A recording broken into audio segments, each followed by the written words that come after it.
Welcome all of you. A kind effort, a poet's dream, and a struggle of a human life. A new beginning beyond dream, filled with a Muslim love.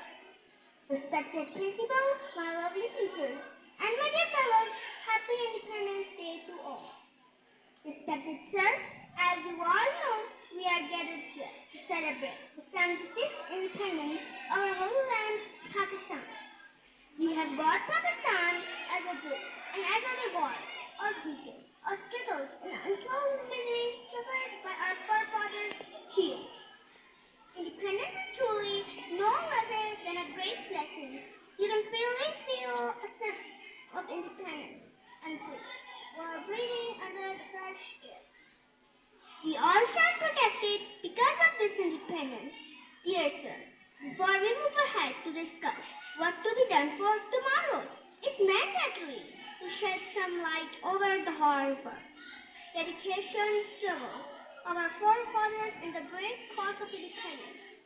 The efforts of Qaid, the struggles of Izza, the preaching of his Sayyid, and the efforts of thousands of Muslim freedom fighters from all the walks of life can never ever be ignored. Behind all of those sacrifices and struggles for unity and freedom was the blessing of Almighty Allah. During the journey of 76 years, we suffered many strokes. We were made politically paralyzed, socially isolated, and every possible effort was made to make us comply with international dictation.